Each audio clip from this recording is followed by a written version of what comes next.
Take a look now, coming to the fire. Like a brother Azariah. Praise up, going in, coming in the naya. Me shot, look around you. See an angel right behind you. All the DC to be capping it up. I'm the real king and there's no other one. When I touch down, look, your timing is up. Pouring out fury, so give me your cup. So you give me your cup and I'm filling it up. Babylon falling, ain't no other run. Ain't no one stopping until all is done. Blow on the trumpet and bang on the drum.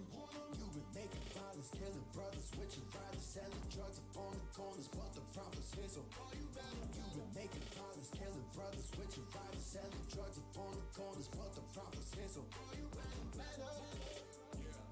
Cause the prophets here now. You better. Cause the prophets here now. You've been making violence, killing brothers, switching riders, selling drugs upon the corners, but the prophets here, so all you better. You've been making violence, killing brothers, switching riders, selling drugs upon the corners, but the prophets here, so all you better. Cause the prophets here now. You better. Cause the prophets here now.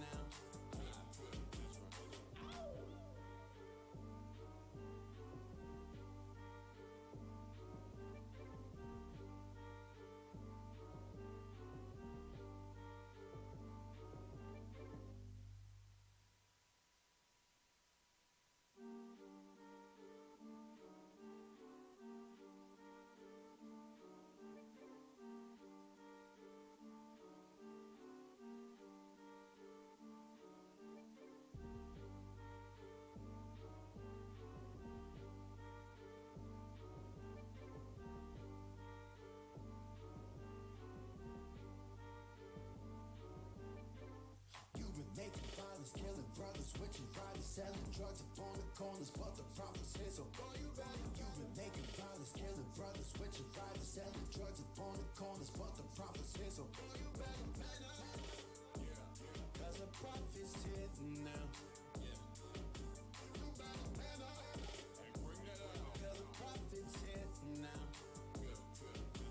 See hanging on the corner, see hanging on the streets. Some about to run up on you, someday you never see.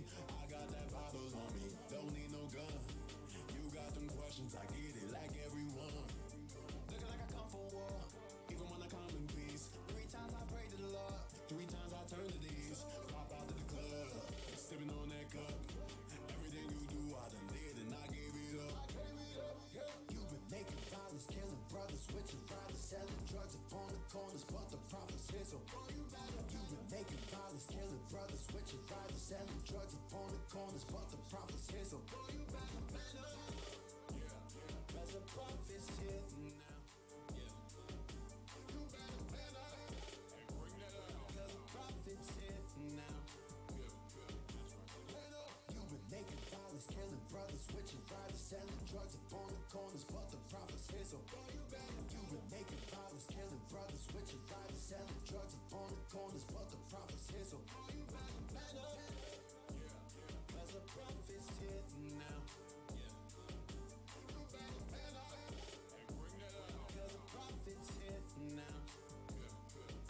So you think you a man, cause you pushing them drugs, while I'm taking care of my family and showing them love. And you thinking you high, well I'm thinking you not. Cause what really makes you a man is keeping the laws of God. Wait a minute, let me tell the truth. Life and death is set before you, what you gon' do? And if you wanna get them demons from before you, and I suggest you start repenting. I'm good. All right. Shalom, shalom, Israel. Most High in Christ bless. First, apologies for the late start. Technical difficulties. I want to give a shout out to IT. All right, IT. Thank you. But anyway, can y'all hear me? I want to see the comments and all that. Pull that up.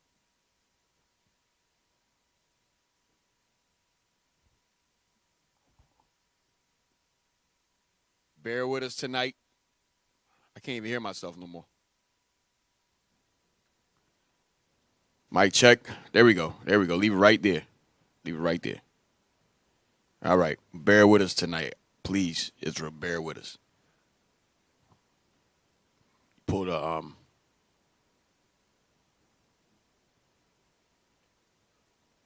Let me know when you got the comments up.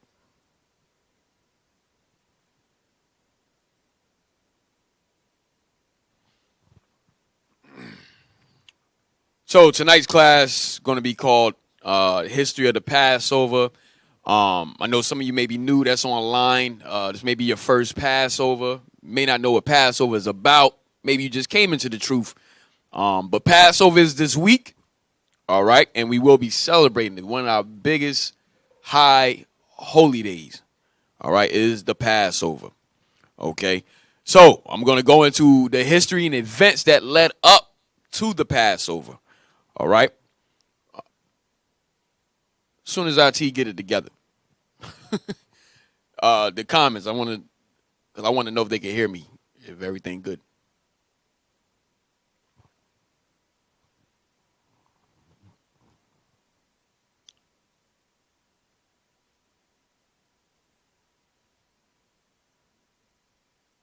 All right. That's YouTube. All right. All right. All praise. YouTube back up. All praises. All right. Can y'all hear me? Can y'all hear me? I just need one or two Y's of that you can hear me. Just one. One Y. If you can't hear me, type no. Most likely you got to turn your phone up. Yes. All right. All praise. All praises. All right. So let's get into it. Let's get into it. Give me Exodus chapter 1. Not going to be too long-winded.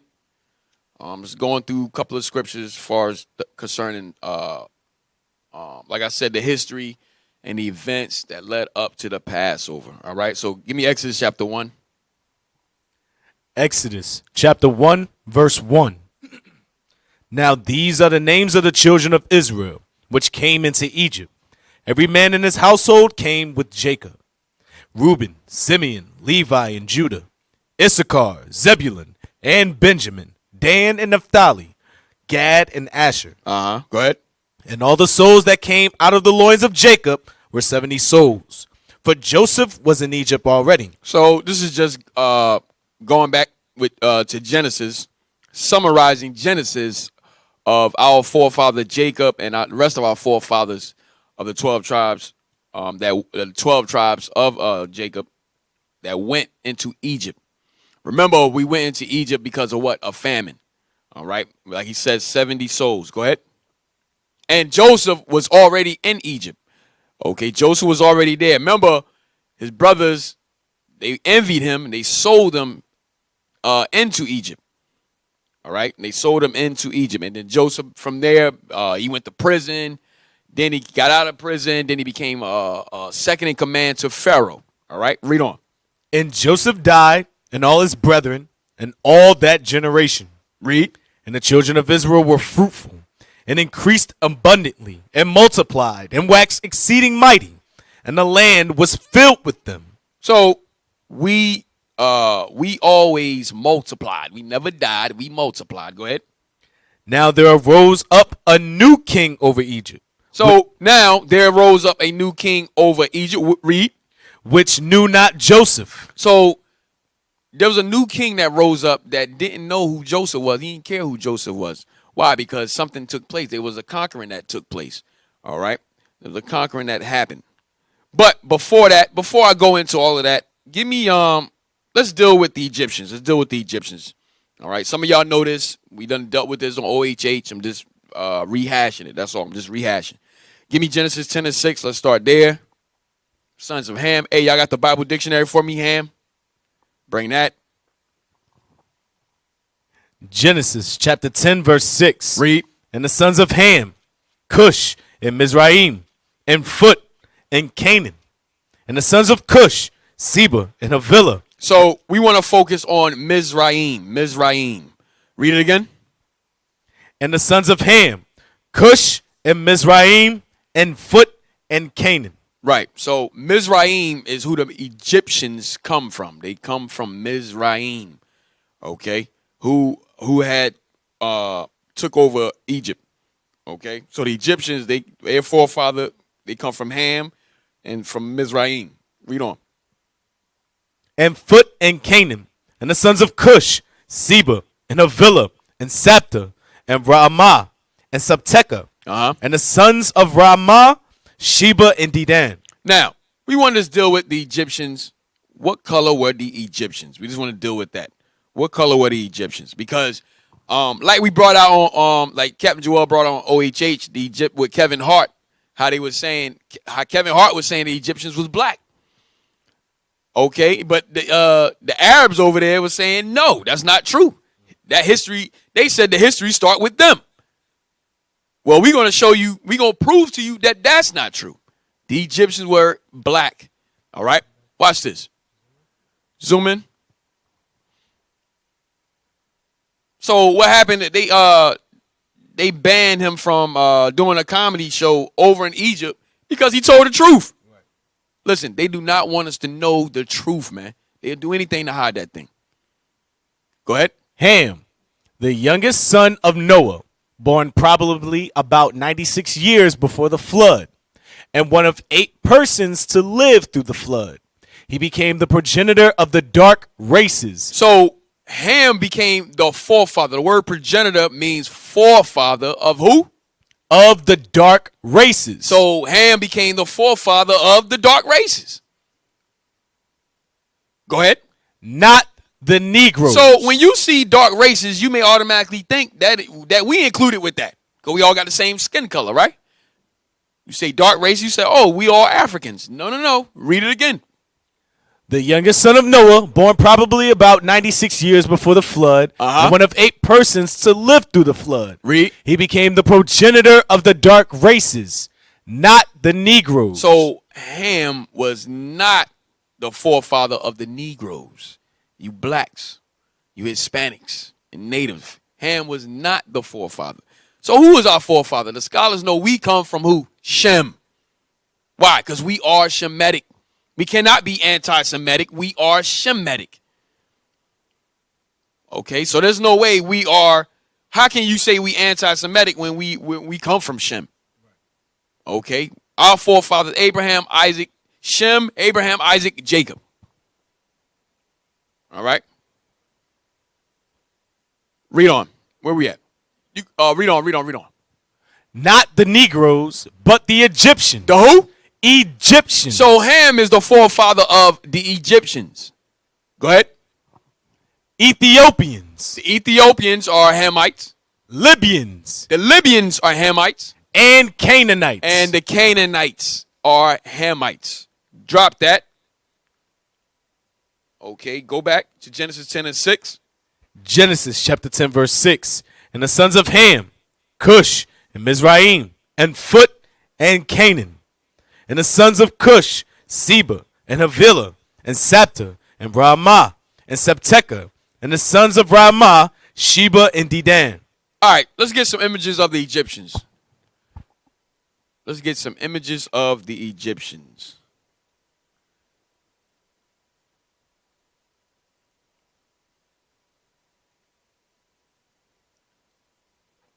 Okay, blow that up. No, go back. That's the Egyptians. Yes, right here. Blow that up.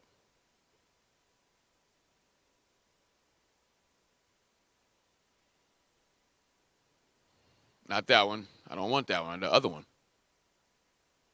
The one you just had. You just had it up.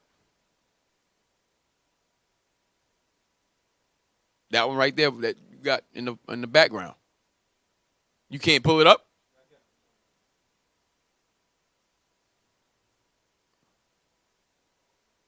Bear with us.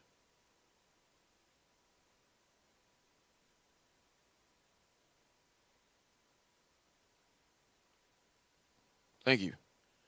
All right. So this is this is the color of the Egyptians right here. This is the Egyptian.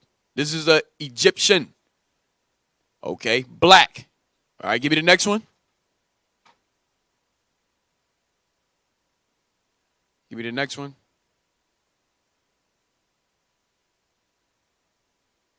Nope.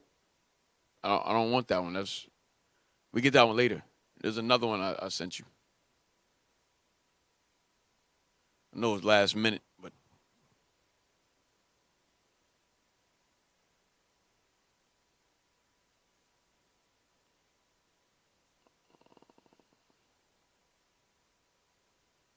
all right. Yeah, right there, that one. Okay. So this is another Egyptian. Right? So this is another Egyptian, black. Okay, black. All right. Give me so what happened? What happened? I mean, 1820, you could take that down. So we always knew that the Egyptians was black. All right. So what happened? 1822, you had, what's his name? Jean Francois Champollion. He changed he whitewashed. Okay, that's where you get your Egyptology from. Okay, he start with the Ptolemies. Okay, the Ptolemies, that's when Egypt became whitewashed with the Ptolemies. When during the Greek captivity. All right. But then in 1822, you had John Francois Champollion, who pushed the fact that the Egyptians were white. So that's where you get your Egyptology from. So you Egyptologists, you getting hand me down from the white man. That's what you're getting. You're getting hand me down information, false information from the white man. All right. The Egyptians were black. Understand that. All right. Give me Psalm 64:6. Psalm chapter 64, verse 6. Read.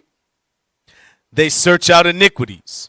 They accomplish a diligent search. So this is going into Esau, the so-called white man. They are called archaeologists. Read it again. They search out iniquities. So they pay these archaeologists millions of dollars to go and dig up finds and dig up certain in certain areas of the world. Go ahead. They accomplish a diligent search. And they accomplish a diligent search when they do that. Go ahead. Both the inward thought of every one of them and the heart is deep. The inward thought of each and every one of them. The whole race is deep. They 10 steps ahead. Okay. So they go dig up they go do their archaeology digs and findings. Okay. And then they dig up things and then they come. You see it on Google. You see it on Google a lot. All these archaeological digs. They found a skull from 30,000 years ago. They found an arm from 15,000 years ago. Found a dinosaur leg from 1,000,000 years ago. Okay, these are their archaeological digs. All right, so they pay these scholars. Millions of dollars to do these findings, to do these digs. So, but to let you know, that's where you get your information from, the white man. All right, you get your information from the white man. From there, go back to Exodus, chapter 1. Exodus chapter 1, verse 8. Now there arose up a new king over Egypt, which knew not Joseph. Hey, get me that new king was Amos the first. Amos the first. Give me the Wikipedia. Type in Amos the first. AMHOSE first.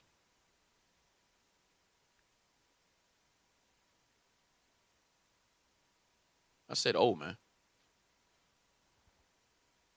Almost. No. AMHOSE.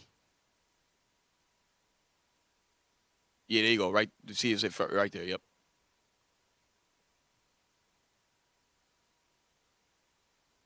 Yeah, click on that.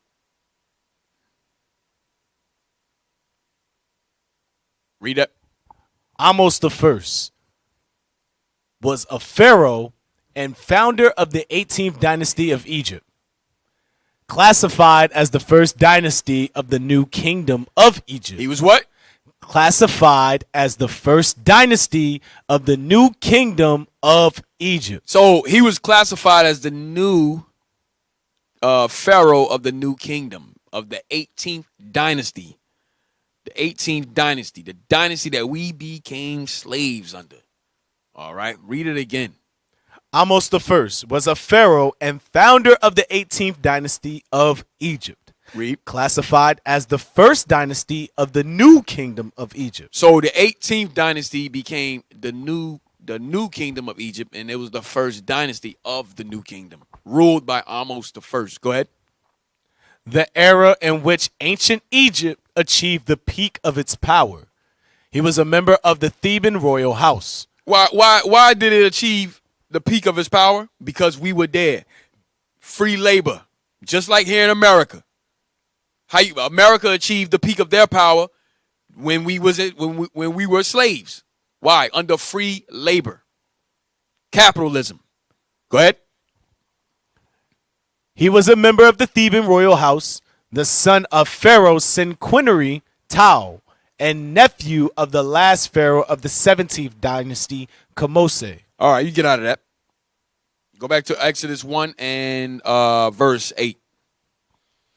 Now there arose up a new king over Egypt, which knew not Joseph. So that new king that was over Egypt, which knew not Joseph, was Amos the first. Read. And he said, and that was the 18th dynasty, the start of the 18th dynasty. Read. And he said unto his people, behold, the people of the children of Israel are more and mightier than we. So Amos the first, he looked upon us, and we were more popular. We were the majority there. We were not the minority. We were the majority in Egypt. Read it again. And he said unto his people, behold, the people of the children of Israel are more and mightier than we. Read. Come on, let us deal wisely with them, lest they multiply and it come to pass that when there falleth out any war, they join also unto our enemies and fight against us, and so get them up out of the land. So how did they deal wisely with us? How did the Egyptians deal wisely with us? They enslaved us. That's how they dealt wisely with us, putting us through slavery. Okay, give me Genesis 15:13. Genesis chapter 15, verse 13. And he said unto Abram, know of a surety that thy seed shall be a stranger in a land that is not theirs, and shall serve them, and they shall afflict them 400 years. So we were slaves in Egypt for 400 years. All right, we were slaves in Egypt for 400 years. All right, give me Judith 5 and 11. Judith 5 and 11. And then, hey, give me some images. Get the, I'll let you know which images to get.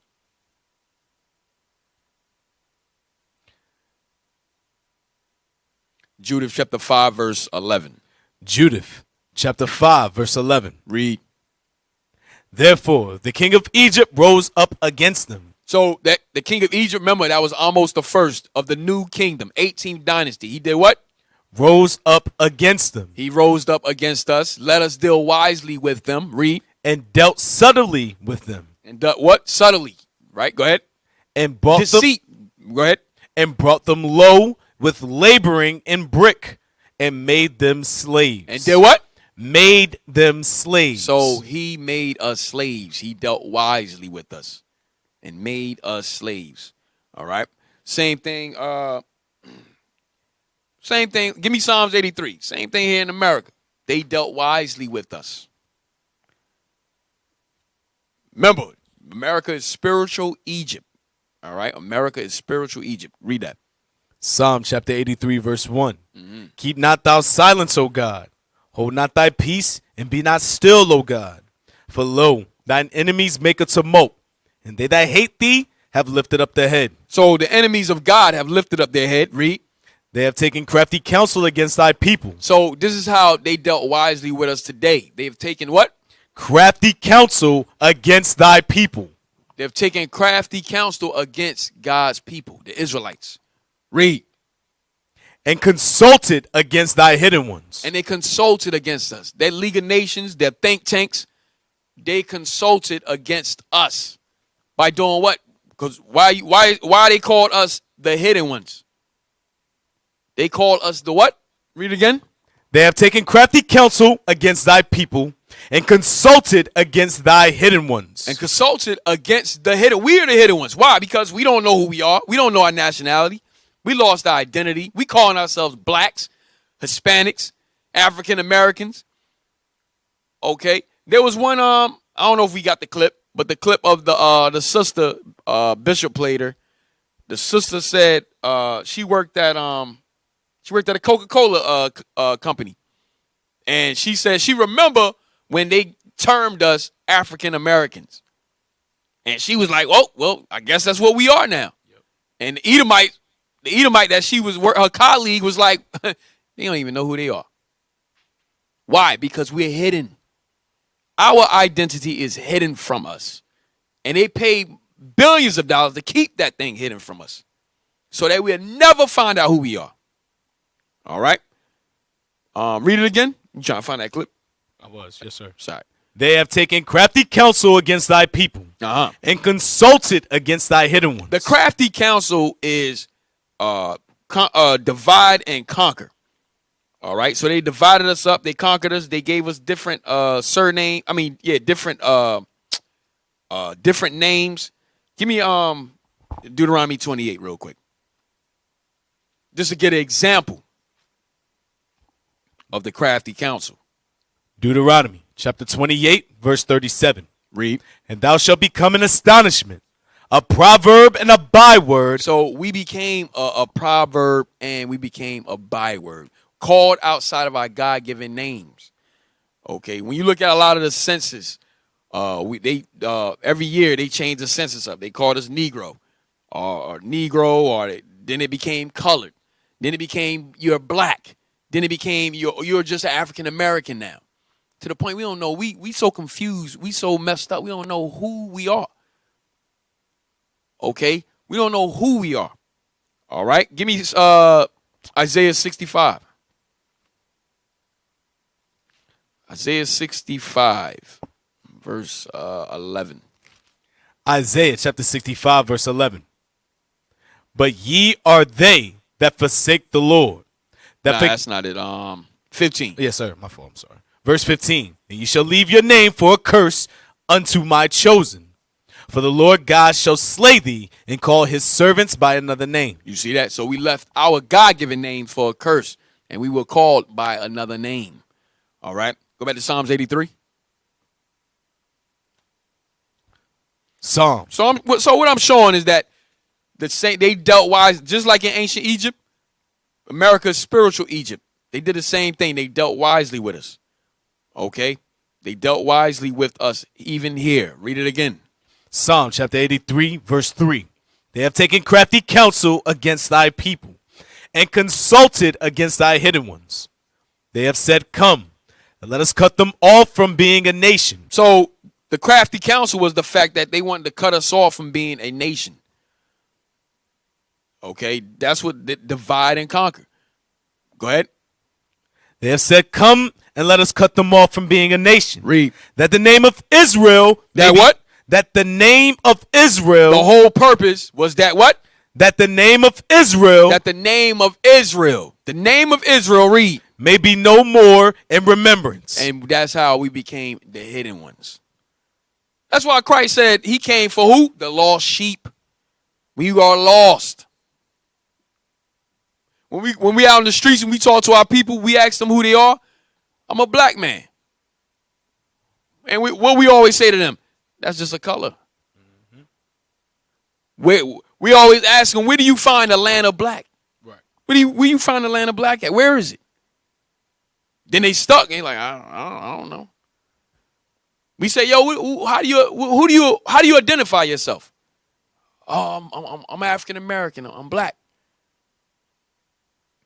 When you fill out paperwork, black, African American, Hispanic. If you're not, a lot of times they say if you're not Hispanic, then it have black, Asian, or something like that. You understand? So that's all they. Why? Because we're hidden. Okay, we are hidden. Now go back to Exodus. Go back to Exodus. Exodus. Yeah, give me some of the images with us. Exodus chapter 1, verse 11. Therefore they did set over them taskmasters to afflict them with their burdens. And they built for Pharaoh treasure cities, Pithom and Ramses. So we built the treasure cities for Pharaoh, Pithom and Ramses. Pithom and Ramses. Okay. Yeah, give me. Yeah, you. I don't want that one yet. Yeah, right here. That's good. That's good.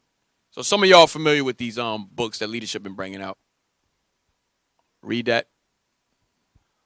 The thousands of war captives who were transformed into slaves made it possible for the Egyptian kings to implement their feats of engineering. Chained captives are shown on these painted clay facing plaques from a building erected by Ramses II in honor of the king's brave warriors from the period of the 19th dynasty. So, as you see, 18th, excuse me. No, yeah, you're right. That's 19. 19th. So as you see, it says thousands of war captives who were transformed into slaves made it possible for the Egyptian kings to implement their feats of engineering. All right, the feats of engineering was us building up those treasure cities. Okay, it says chained captives are shown on these painted clay facing plaques. Okay, as you can see, look at the garments. All right, you could clearly see these are two sisters, beautiful sisters. Okay, hair covered, head covered. Look at the garments. All right. Huh? Right. Us a feather, like a feather or something. But look at the yokes of iron, man. Hey, pull up the yokes of iron right here in America. Look at the yokes of iron.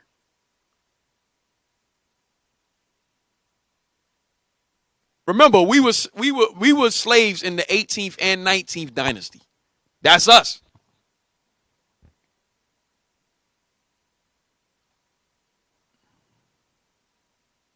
Pull up yokes of iron, put it side by side with these plaques. I'm going to show you spiritual Egypt. You got literal Egypt, and then you got spiritual Egypt here in America. Right there, yep. Use that one.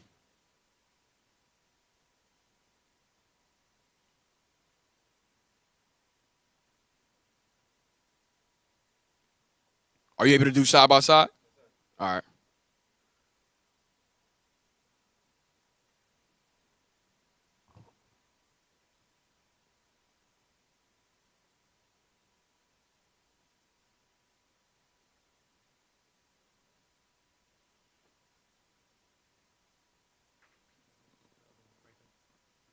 Yep. Bear with us. Right there.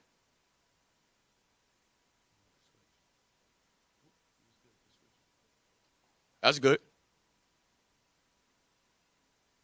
So here you got us, our sisters here, yokes of iron in literal Egypt, 19th dynasty, 18th, 19th dynasty, and then you have us here in America.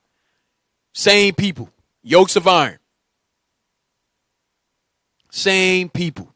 Literal Egypt, spiritual Egypt. All right? All right, you can take that one down. Give me the next picture.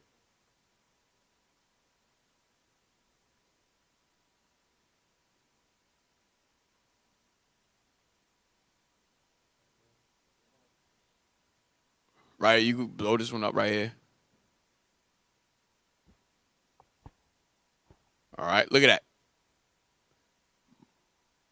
Black. Go down. Go down. Let me see. Read that. Model of a bakery. Bread was a staple in Egypt. There were bakeries in which one man milled the flour, another kneaded, and a third brought the bread to the oven. The entire operation was directed by the man sitting in the rear, Egyptian Museum. All right, go back up. Go back up. Go back up. Okay. Black. Look at that. All right, go to the next one.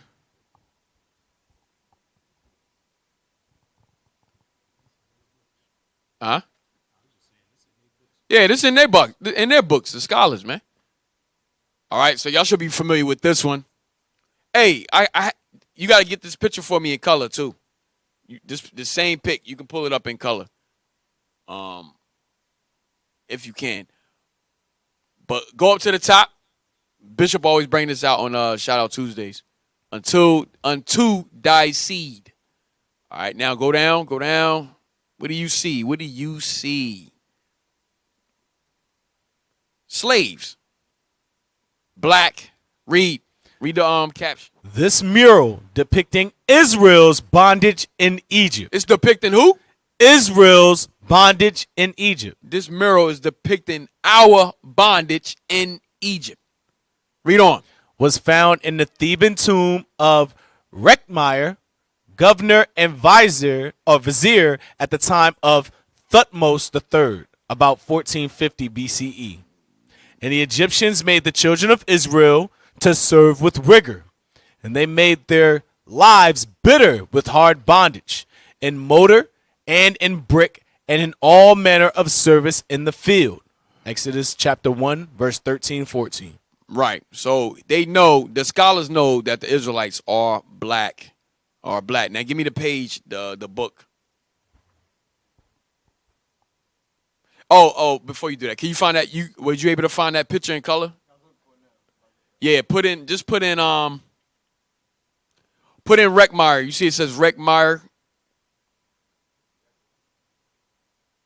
Yeah, Rekhmire. Put that in. Real quick. Huh? I can't really see it.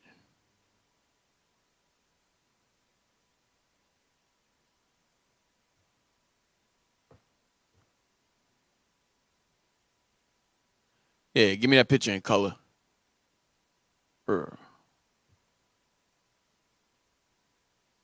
Nah, you gotta go to Google or something, man. Nah, I think y'all did, but just go to Google real quick.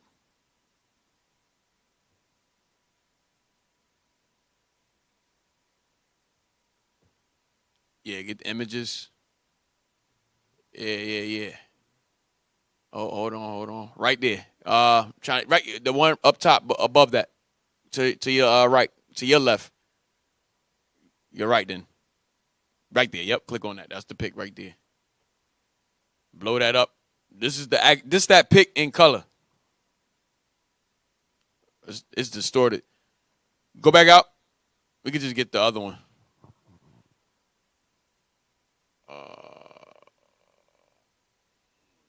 Right here. You see that right there? No. Look at me. Go down. Right there. Click that one.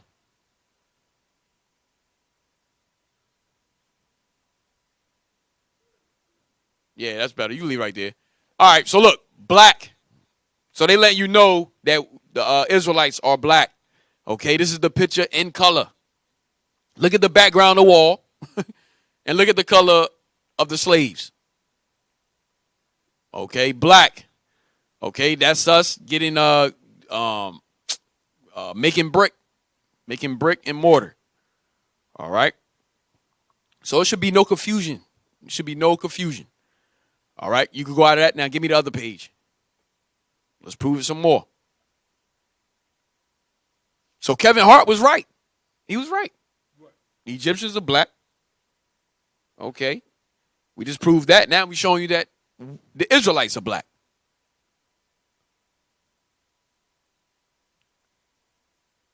Give me the other page. Go up. Yeah, go all the way to the top.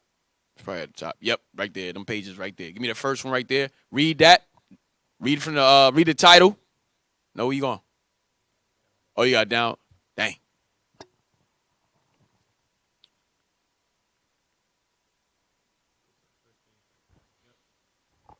Yep, right there. Read that title. The bondage of the Israelites. Exodus 1. Just at a highlight. You read over. Go ahead.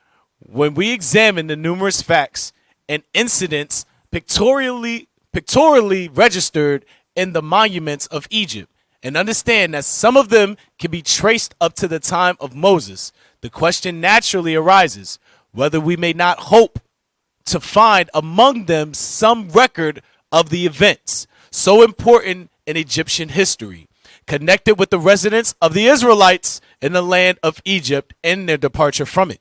Right, read on. As the principal and most ancient monuments of this kind are in Upper Egypt, we should not look for any memorials of that portion of public history with which the name of Joseph is connected in our minds, because that history belongs to Lower Egypt. So he's saying, since the monuments are in Upper Egypt, he's saying we don't try to connect Upper Egypt with Lower Egypt where Joseph was. So don't try to look for Joseph, anything or any monuments of Joseph in Upper Egypt, because he was connected with Lower Egypt. Go ahead.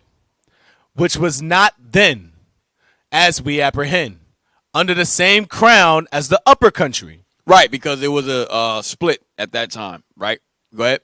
Neither should we expect to find any record of the remarkable circumstances connected with the plagues of Egypt and the exodus or the exode of the Israelites. Now, this is heavy what he about to say. Read that part again. Go up so we can get the whole thing. Go up, go up, go up. All right. Read that part. Read it. Says, neither shall we expect.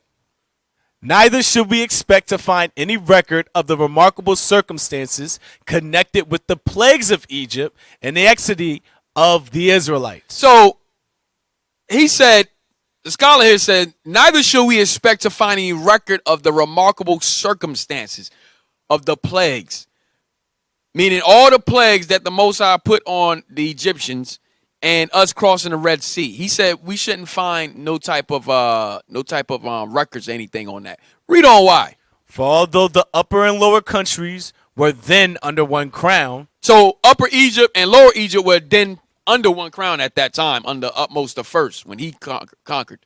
Go ahead. And although such events as the death of the firstborn and the overthrow in the Red Sea were of sufficient national importance for such commemoration. So those events was important to us, right? Read on. We do not find that nations, and certainly not the Egyptians. Hold on. So he says we do not find that nations and who? And certainly not the Egyptians. Read. Manifest any readiness to perpetuate their own dishonor. Yo, listen. They going to make sure they get rid of all of that. Even though it happened, they're going to make sure we don't know about it. Right? They're going to make sure that any defeat that they had, they're not going to record. You're not going to record your defeats. You're like, nah, don't put that down. Because why? You want to keep your you want to uplift your nation. You want to keep your nation in high honor. So the fact that the Most High destroyed the Egyptians with the plagues, the fact that we crossed the Red Sea on dry land by Moses under the Most High God, they not gonna record that. So he's saying don't expect to look for that. Don't expect to find that. It's not there. They're not gonna put that down. All right, go ahead, read. Hey, I don't know if y'all got it, man. There's so many books. Yes, please tell me y'all got Sennacherib. I got something to go with that. Please tell me I got that, man. I want to precept this book with Bible maps and charts with Nelson's Bible maps and charts with Sennacherib. Please tell me I got that real quick. Hey, put the chat up, man. I can't see nothing, bro. You don't want to show me nothing tonight. I don't see no chat.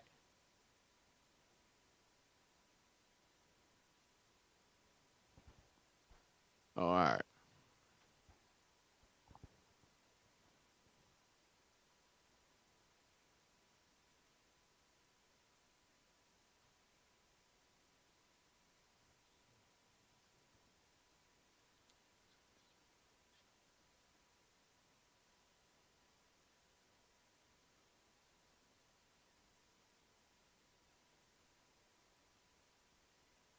Real quick.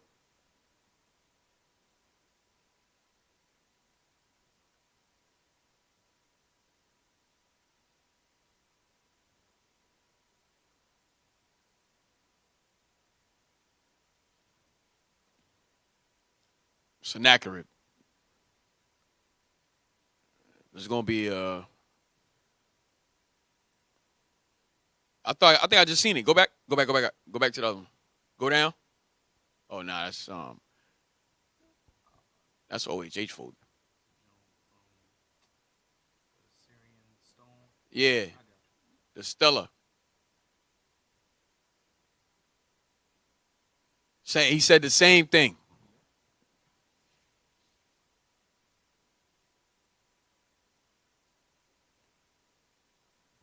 Nope. All right, bear with us. I wanna find this drink. That's the only folder you got, bro? That's it? Well, it should be in there. You got it? Real quick.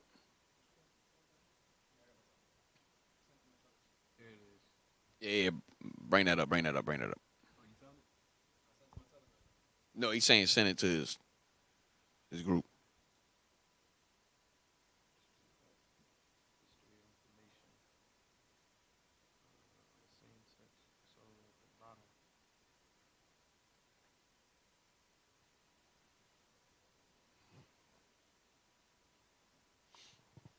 All right, bear with us, Israel. Did you send it yet? Making sure that this is where it talks about how they wouldn't write it on there. Yeah, I think it's just the one page. Yeah, that's wrong. Hey, y'all should have this, man. I think that's in a whole nother folder. Yeah, here it is. Gotcha. This is the other one, World History. I'm sending it to you now, right at the bottom.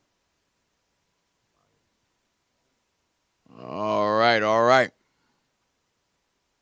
Scroll down to the bottom. And open it.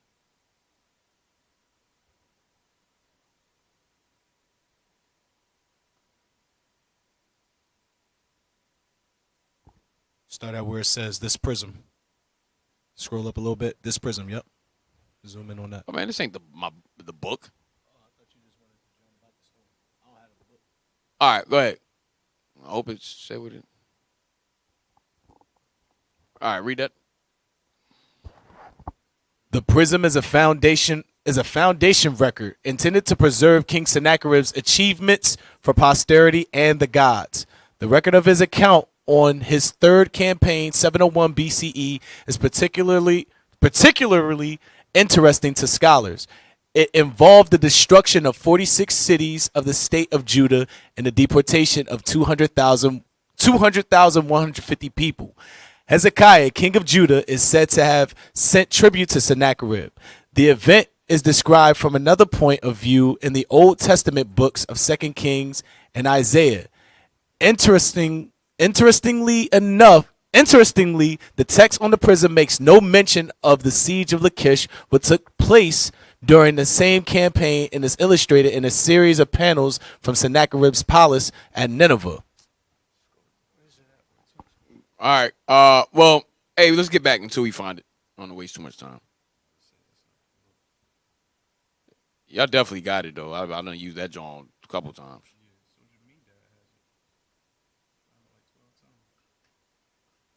Yeah, it's in one of them folders, but I don't know. But all right. From there, go back to Exodus. Matter of fact, before you go there, give me Genesis 42 with Joseph. Genesis 42 and 7. Genesis chapter 42, verse 7.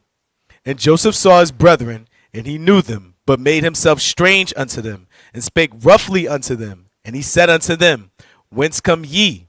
And they said, From the land of Canaan to buy food. And Joseph knew his brethren, but they knew him not. But they knew not him. And Joseph knew his brethren, but they knew him not.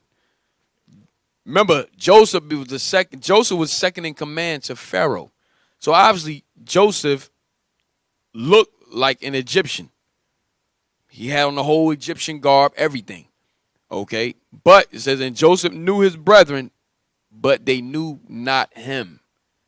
All right? Read that again. And Joseph saw his brethren, and he knew them, but made himself strange unto them, and spake roughly unto them. And he said unto them, Whence come ye? And they said, From the land of Canaan to buy food. Right. Now give me Genesis 50. How did Joseph look? Give me Genesis 50. Genesis chapter 50. You can start at verse 3. Genesis chapter 50, verse 3. And 40 days were fulfilled for him, for so are fulfilled the days of those which are embalmed. And the Egyptians mourned for him 60 days. And when the days of his mourning were past, Joseph spake unto the house of Pharaoh, saying, If now I have found grace in your eyes, speak, I pray you, in the ears of Pharaoh, saying, My father made me swear, saying, Lo, Jump to verse 11. Verse 11. And when the inhabitants of the land, the Canaanites, saw the mourning in the floor of Atad, they said, This is a grievous mourning to the Egyptians. So when they seen Joseph and his entourage going to bury his father, okay, going to bury Jacob, the Canaanites, the Hamites, they say, yo, this is a grievous mourning to the Egyptians. Letting you know Joseph looked like an Egyptian. He was black. All right. That's why when you go back to Genesis 42. Go back to Genesis 42 real quick. Genesis. So y'all found the page. All praises. Y'all got me looking crazy. Like, I don't know what I'm talking about. I know y'all got the book. We pulled it up. Go ahead. Genesis chapter 42, verse 7. And Joseph saw his brethren, and he knew them, but made himself strange unto them, and spake roughly unto them. And he said unto them, Whence come ye? And they said, From the land of Canaan to buy food. And Joseph knew his brethren, but they knew not him. Why? Because Joseph looked like an Egyptian. Joseph was black. All right. His brothers, he knew his brothers, but they didn't know it was Joseph. All right. Now, give me the picture. Give me the other one. You can hold that now. Go back to the one pick.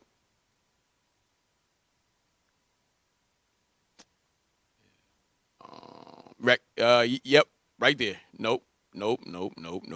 Right there, yep. Yeah, blow that up. So it was a depiction of Joseph, second in command of Pharaoh.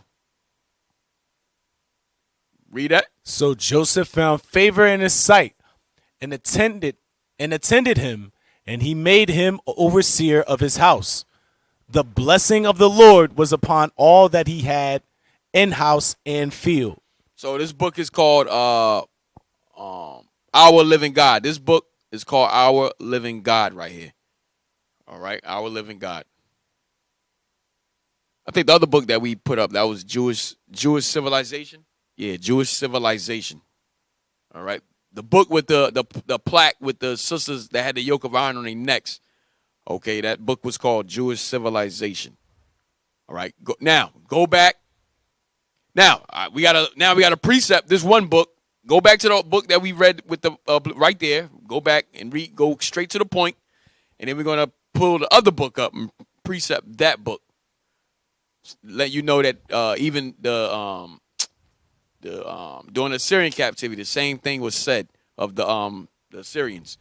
Read that. Go back. Neither should we expect to find any record of the remarkable circumstances connected with the plagues of Egypt and the exodus of the Israelites. For although the upper and lower countries were then under one crown, and although such events as the death of the firstborn and the overthrow in the Red Sea were of sufficient national importance for such commemoration, we do not find that nations, and certainly not the Egyptians, manifest any readiness to perpetuate their own dishonor. Right. So you're not going to find anything of all the events that took place, the miracles, the Most High destroying the Egyptians with the plagues, him destroying the Egyptians in the Red Sea, us crossing the Red Sea on dry land. You're not going to see records of it from the Egyptians. Why? Because they're not going to record their defeats.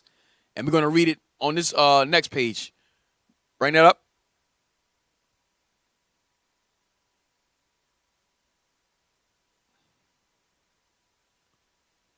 So remember, during the Syrian captivity, Sennacherib, came to conquer us. And Hezekiah prayed to the Lord, and the Most High sent the angel to destroy 185,000 of his men in their camp. But watch this. Yeah, blow that up for him.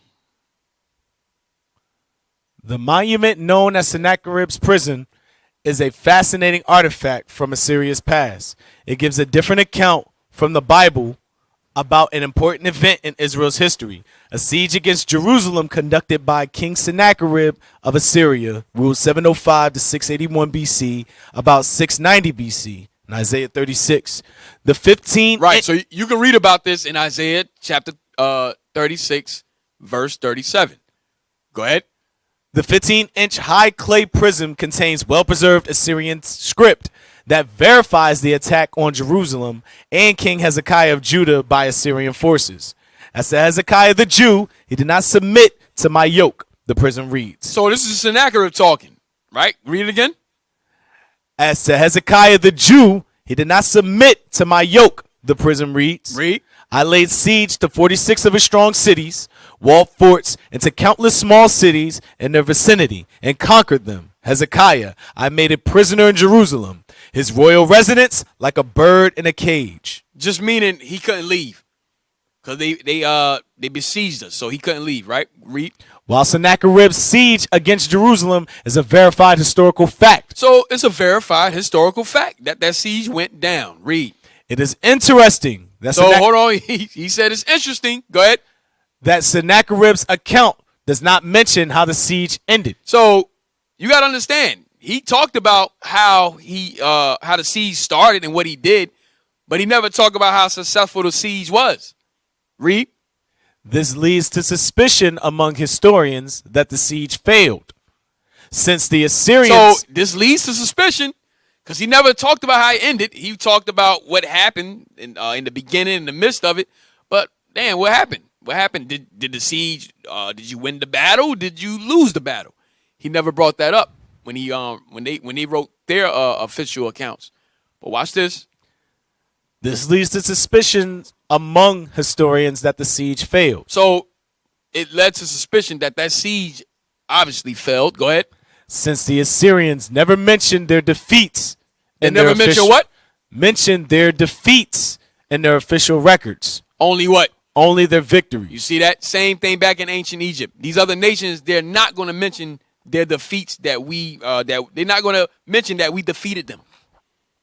All right? That's not happening. So you won't find that. That's why they're going to talk about what they did to us. But don't worry, we got the defeats. We're going to mention them. Okay? So it said this led to suspicion among the historians that the siege had failed since the Assyrians never mentioned their defeats in their official records, only their victories. Same thing with these other nations. They only mention their victories. All right? But we got it recorded of their defeats. All right? Well, you got the defeat. That's how you ain't got to get it. You can take that down. You can take that down. All right, let's go back to Exodus. Matter of fact, I think we got some more books, right? Oh yeah, we didn't finish the last book. I wanted to just get that one. Go back. And then we get back to the scriptures. I got some more. We get back to the scriptures. Go back to that. Yeah. Now. Yeah. Go to accordingly.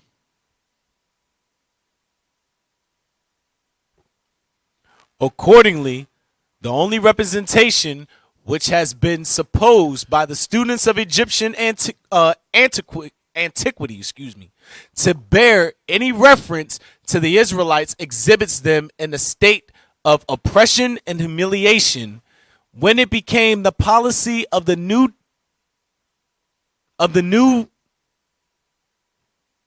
dynasty from Upper Egypt. What's going on?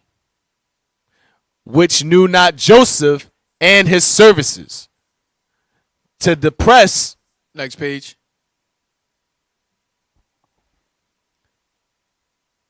To depress the Hebrew population and reduce them to a servile condition by making their lives bitter with hard bondage in mortar and in brick and in all manner of service in the field. All right, go down so you see the same picture of us as slaves in ancient Egypt. All right, go to the next page. This is the point that I want. The next page should be another page.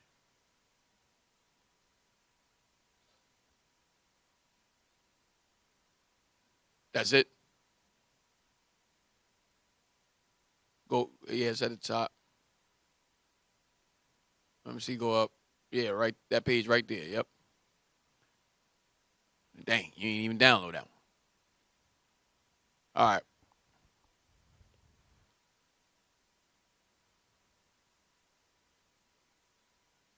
By the distinguished Italian professor Mussolini in his great work on the monuments of Egypt.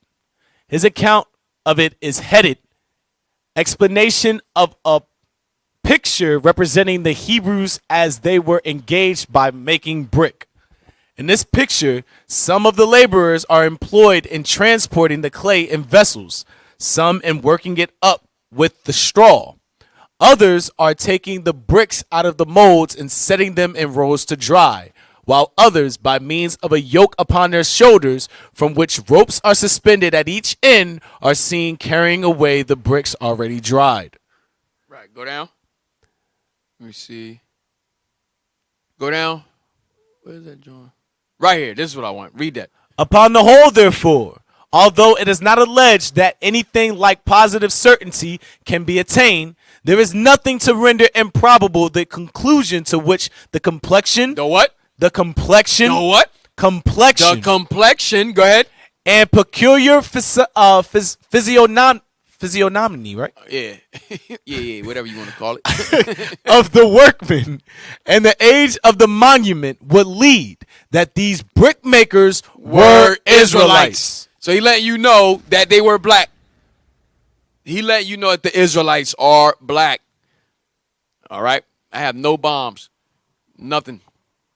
Anyway, says there is nothing to render improbable the conclusion to which the complexion and peculiar physiognomy of the workmen and the age of the monument would lead that these brick makers were Israelites.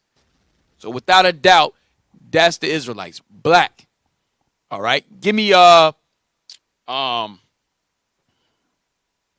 image in the black mind.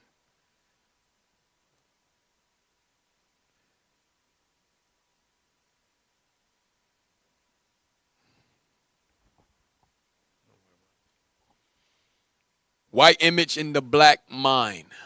Right there. Yep, that one right there.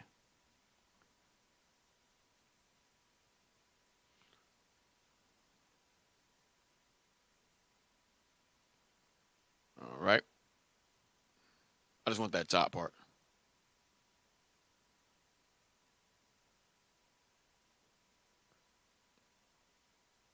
Officer, you see it? Yes, sir. And Crania Aegyptica. Aegyptica. Oh, snap.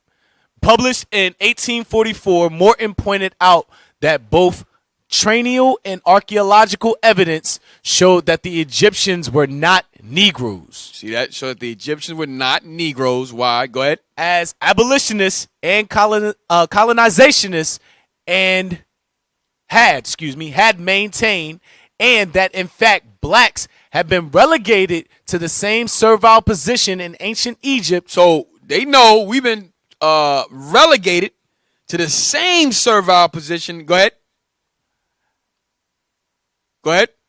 Same servile position in ancient Egypt as in modern America. As in where? Modern America. So the same slavery that we served in ancient Egypt, they said that, we was back serving the same slavery in America. The scholars know this. Now, remember, we read in Psalm 64 that they do a diligent search. This particular Edomite right here, Morton, he studied our skulls. That's what he studied. He studied our skulls. Okay? So remember, they archaeology, they do a diligent search, man. They dig up graves. They would go and dig up graves of skulls, okay, to do a diligent search on us. All right, but this is what he came up with. All right, give me the next page. Next page with the blue highlight, the white page, blue highlight. I think it's number 1 or 2. Right there. Is that the one I want? Nope. The other one. Matter of fact, yeah, blow that. Go that. Yeah, let me get that. Let me get that. Yep, that's it. Yep. That's it. That's it.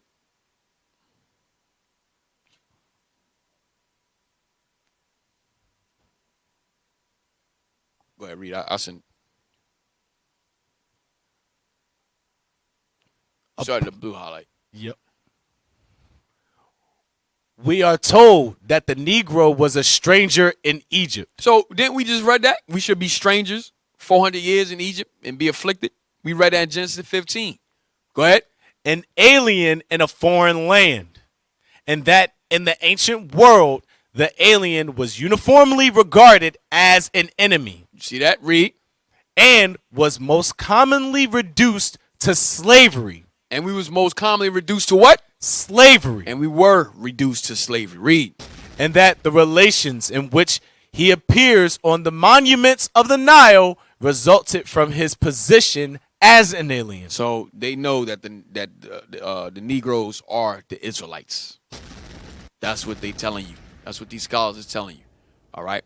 Hey, I sent you 2 articles about brick making. 2 articles on brick making. I don't know if I. Matter of fact, it was the first 2 articles I sent you. Yeah, there they go. Right there. You see them. Yep. And then we're going to get back to the scriptures. And those are a lot of books. I think I got like 2 more books, but not right now.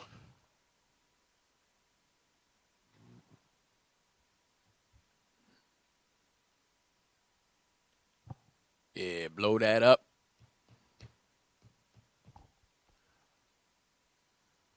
Brick making without straw, 1250 BCE. See, they always pull this picture right here of us. Go ahead. Exodus chapter 5, verse 18. Pharaoh, so go now and work, for you will be given no straw, yet you must deliver the quota of bricks. Let's read out the Bible. Go to Exodus chapter 5, verse 18. Exodus chapter 5, verse 18. Go therefore now and work, for there shall no straw be given you, yet shall you deliver the tale of bricks. Right, so Pharaoh let him know, like, look, go and work. There, no more straw this time. Because remember, he's mad. So now this time he made our work even more laborious by not giving us, by letting us not work with straw. But you still have to make your quota. That's what he meant. You still got to make the quota. So read that. Wall painting from the tomb of Rekhmire, 15th century BCE. Read. Papyrus Anatasi the 4th, 1250 BCE. And there are neither men to make bricks nor straw. So this is actually recorded on one of the papyrus. A recording of one of the taskmasters. Like, look, there are neither men to make bricks nor straw. Go ahead. Go down. The leather scroll quota for brick making, 1247 BC. So remember, Pharaoh said you still got to make your quota. Watch this. This is what's his name? Upa, son of Uriah, quota of 2,000 bricks. So he had a quota of 2,000 bricks, right? But read on. 1630 arrived, deficit 370. So he was short. He was short of that. All right. So these are actual records of us making brick without the straws. Actual records on their that they scribes wrote down, they papyrus. All right. Go down, see if anything else. Okay, go back up, go back up, go back up. All right, go to the next one.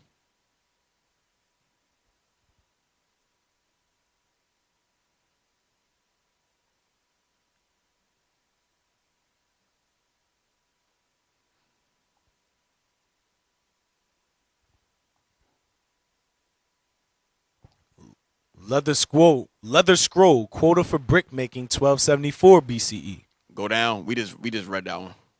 You can read that. Read that. Son of Pacer is one of the brickmakers Go ahead. who fails to deliver his quota of 2,000 bricks according to a list on a leather scroll from the 5th year of Ramses II. You see that from the 5th year of Ramses II. Keep that in mind.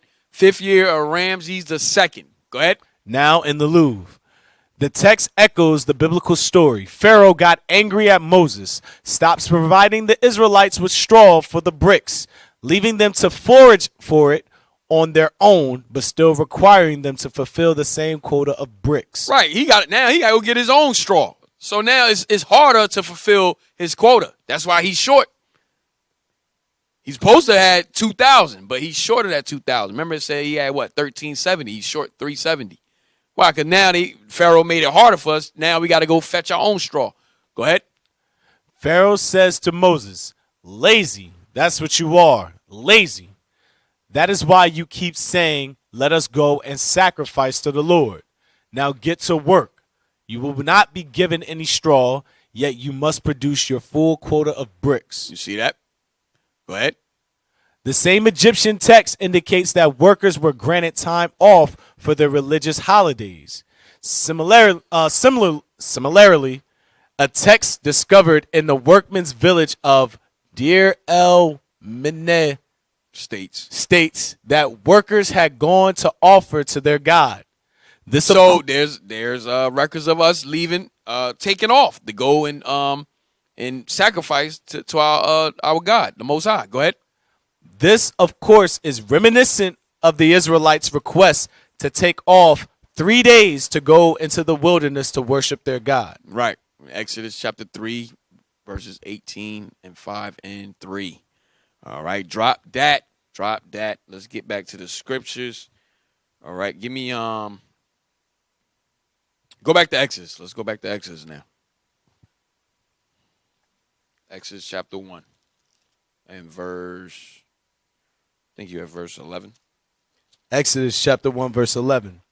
Therefore they did set over them taskmasters to afflict them with their burdens.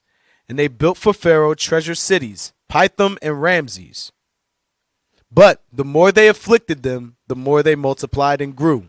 And Right. they were just like today. We still, even though we in our affliction, we in our captivity, okay, we are the majority still. Okay, we the only ones popping out babies still. Even in our captivity. Same thing in ancient Egypt. Go ahead. And they were grieved because of the children of Israel. And the Egyptians made the children of Israel to serve with rigor.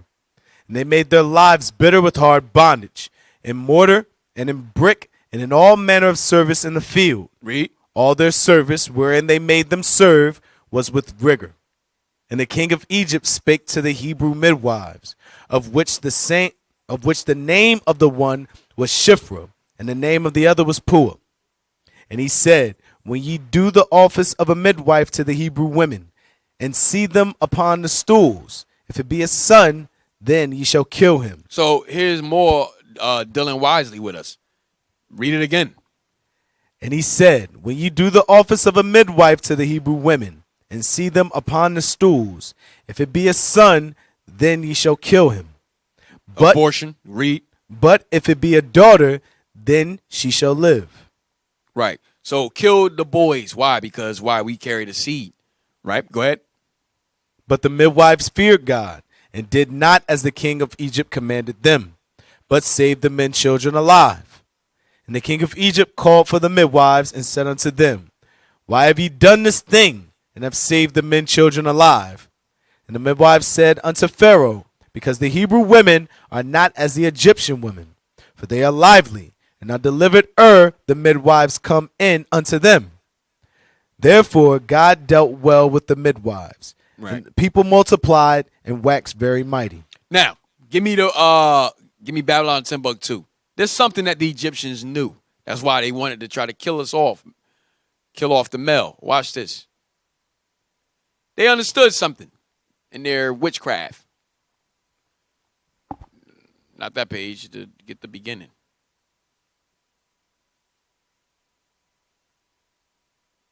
No, right there.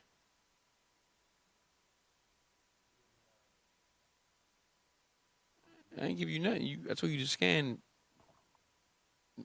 page 66. Right here.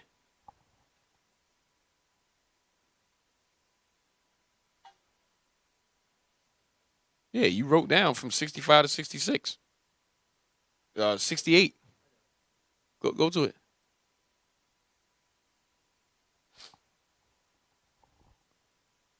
You got page 66?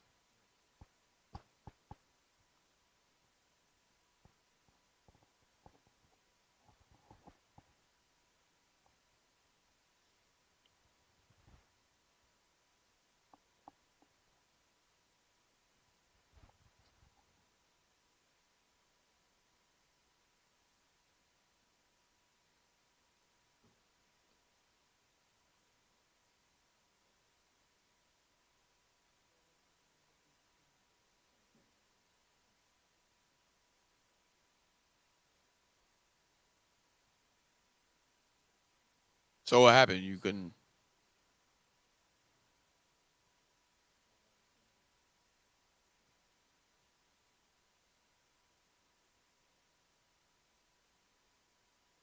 How you get all the other pages but the one I wanted? You scanned 69 twice? Oh. All right, bear with us.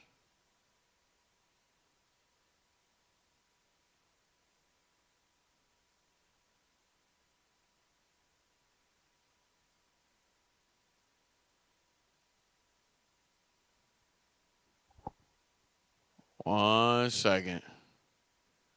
Yeah, blow it up. Thank you.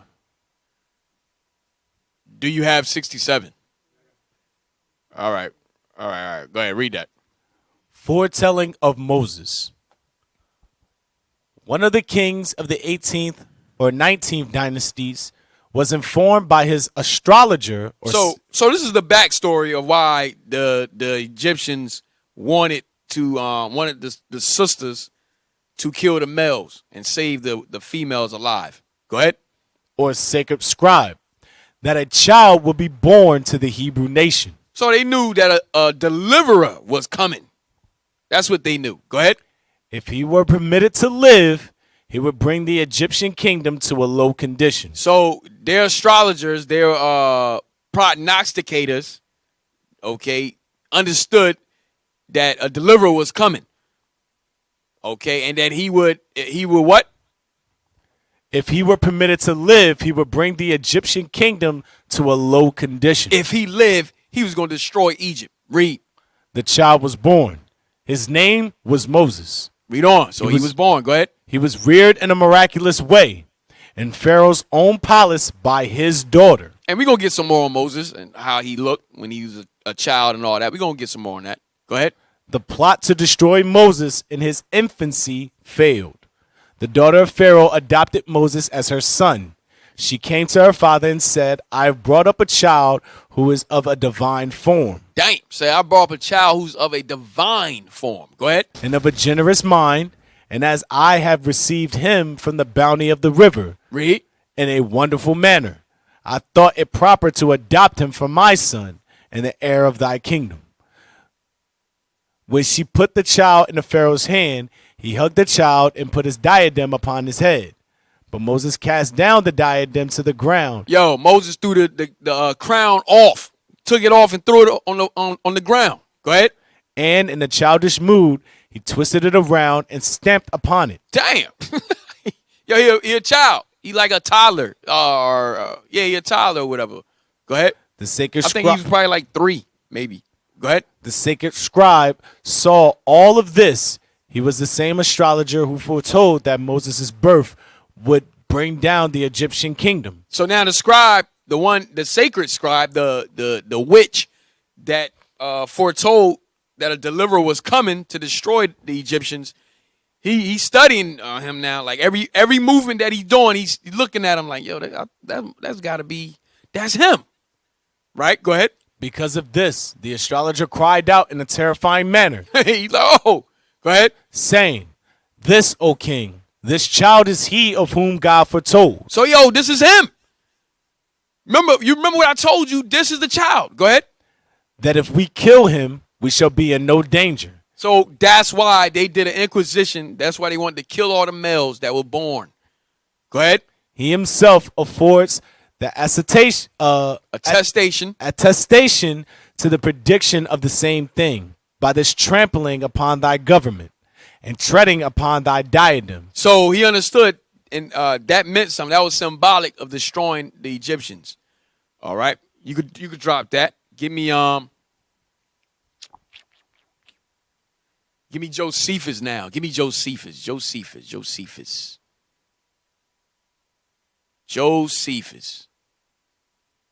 So now we have some understanding of why the Egyptians wanted to kill the males. And this sounds pretty familiar. We're gonna find out. Pretty familiar.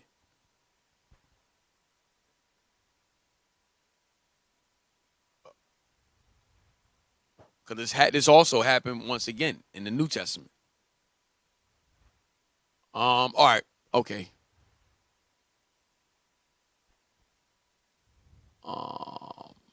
Yeah, you start at 4. You see 4? Yeah, right there. Yep. When the vision had informed him of these things, Amram awaked and told it to Jochebed, who was his wife. And now the fear increased upon them on account of the prediction of Amram's dream. For they were under concern, not only for the child, but on account of the great happiness that was to come to him also. However, the mother's labor was such as afforded a confirmation to what was foretold by God. For it was not known to those that watched her by the easiness of her pains, and because the throes of her delivery did not fall upon her with violence. All right, go to the next page.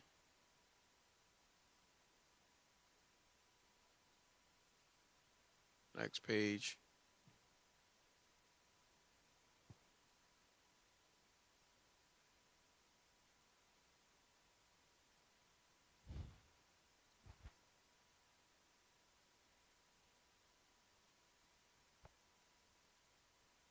Yeah, I'll give you like 4 pages of scan. Go all the way to the end. I think I probably right there. Yeah, thank you. No. Yes, right here. Yep, right here. That one.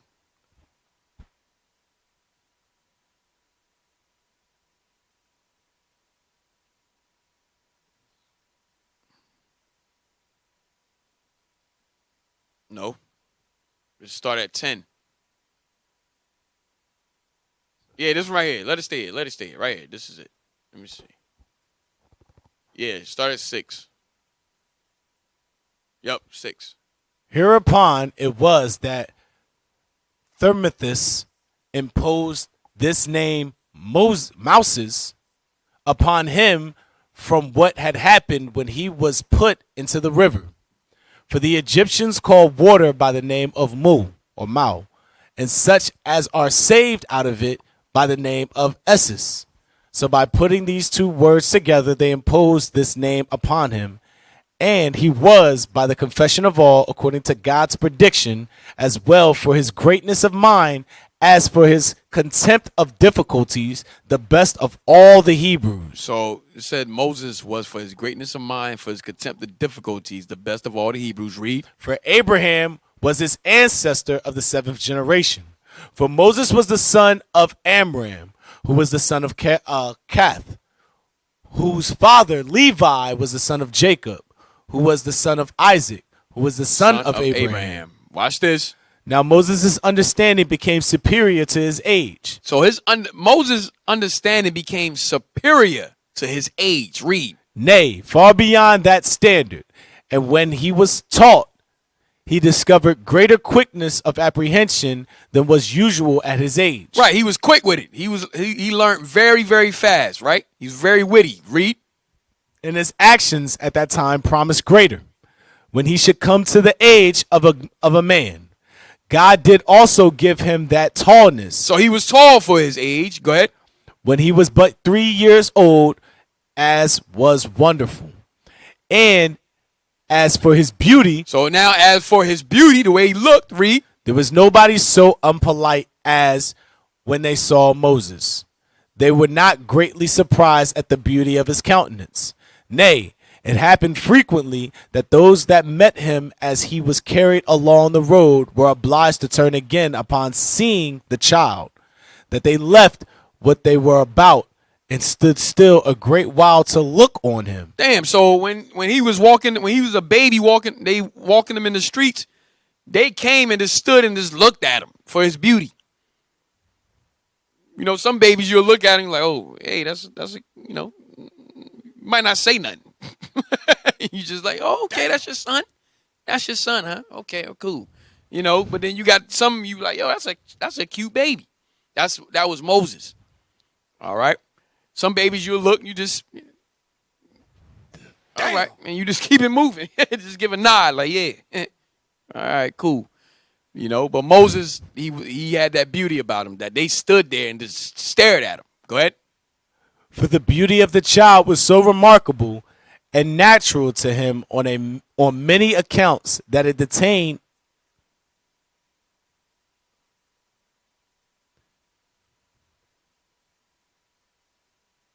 If that was it, that's all right. You can drop it.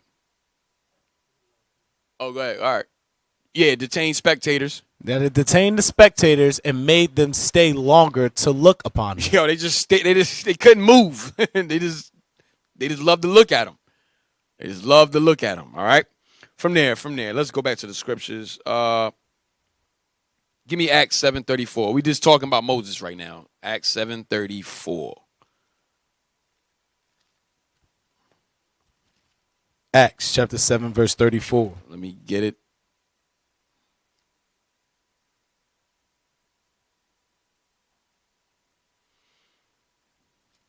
Go ahead. I have seen the affliction of my people which is in Egypt, and I have heard their groaning, and am come down to deliver them. And now come, I will send thee into Egypt. This Moses, whom they refused, saying, who made thee a ruler and a judge? The same did God send to be a ruler. Wait, hold on. I don't even want this yet. I want to deal with, remember the abortions with the Egyptians was killing us because they knew a deliverer was coming. Give me the New Testament, Matthew, with Herod. Same thing happened with Christ. He did an inquisition. Give me that with Herod.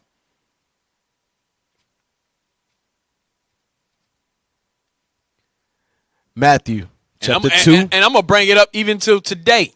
But read Matthew chapter 2. Matthew chapter 2, verse 13. No.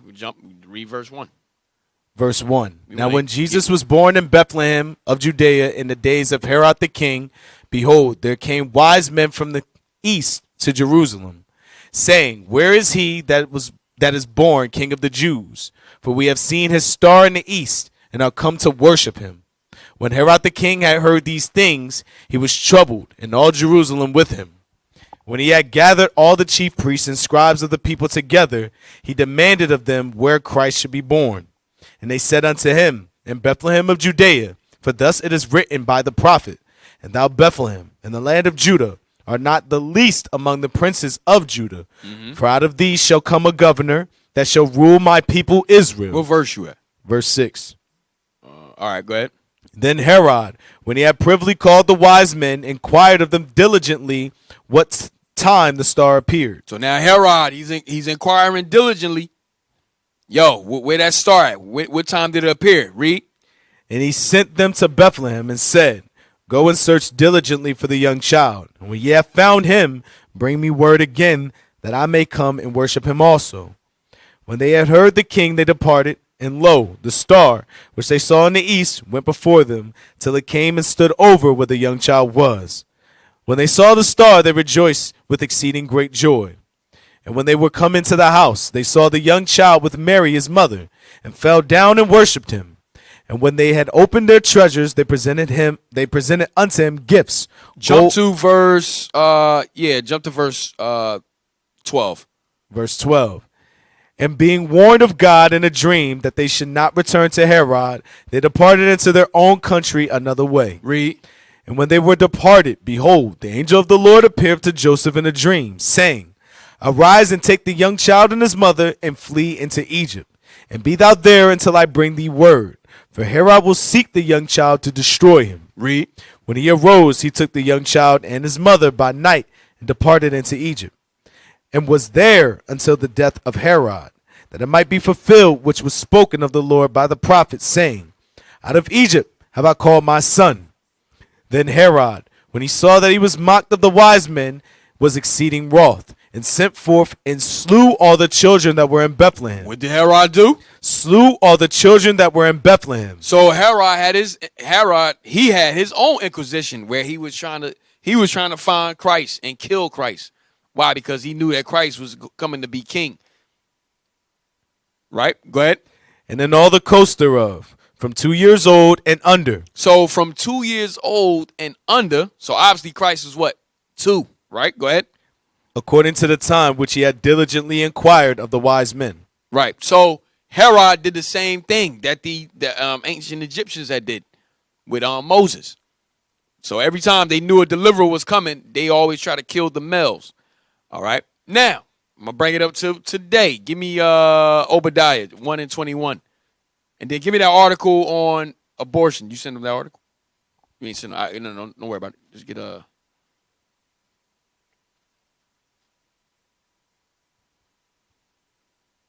Obadiah, verse 21. And saviors shall come up on Mount Zion to judge the mount of Esau, and the kingdom shall be the Lord's. Read again. And saviors shall come up on Mount Zion to judge the mount of Esau, and the kingdom shall be the Lord's. So saviors shall come up on Mount Zion. All right. So they're going to be deliverers that's going to be born today in this time period. That's going to come up on Mount Zion and do what? Prophesy. Bring this kingdom down to destruction. All right. But guess what? You think that give me scripture's popping in my head. Give me Isaiah 47 real quick. Isaiah 47. Isaiah 47. And give verse, I think it's verse 12. You know what I want? You know what I'm looking for? Isaiah 47, I believe is verse 12. Yep, Isaiah 47 and 12. Isaiah chapter 47, verse 12. Read that. Stand now with thine enchantments, and with the multitude of thy sorceries, wherein thou hast labored from thy youth. So this is talking about America. We bringing this up to America. We went through ancient Egypt with Moses. We dealt with Christ with Herod in the Roman captivity. Now we bring it up to America. Read it again. Stand now with thine enchantments, and with the multitude of thy sorceries, wherein thou hast labored from thy youth. If so be, thou shalt be able to profit. If so be, thou mayest prevail. Watch this. Thou art wearied in the multitude of thy counsels. So the Lord said America is weary in the multitude of her counsels. Read. Let now the astrologers. Remember, when we read about Moses, it said the astrologers were the ones that foretold Moses coming. Read. The stargazers. Read on. The monthly prognosticators. Stand up and save thee from these things that shall come upon thee. Now, I bring all that up to say, because America has their astrologers, they have their prognosticators, okay, and they have their stargazers. Okay, that prophesy on the left side, right? So you think they didn't know saviors was coming? You think that they didn't understood that? That this truth will be coming back out? Give me the article. Watch this. They know. Over 63 million abortions have occurred in the U.S. since Roe versus Wade decision in 1973. 63 million abortions. Since 1973. 63 million. Go ahead. Go down. Read. More than 63 million abortions are estimated to have taken place in the U.S. since the Supreme Court's 1973 Roe versus Wade ruling that granted federal protections to women seeking to terminate their pregnancies, according to one analysis. The National Right to Life Committee, the nation's oldest pro-life organization, estimates that 63,459,781 abortions have taken place since 1973. Man, that's crazy. Go ahead. That estimate was gathered by tracking data from the Centers of Disease Control and Prevention. And this is mostly black and Hispanics. Blacks and Hispanic women. Go ahead. And the Guttmacher Institute, which previously served as a research arm for the nation's preeminent abortion provider, Planned Parenthood. Go up. Planned Parenthood. Planned Parenthood is in all of the hoods. That's where they put it at. Go ahead. Let me see. Any more? All right, you can drop that. Give me now let's go back to Acts 7:34.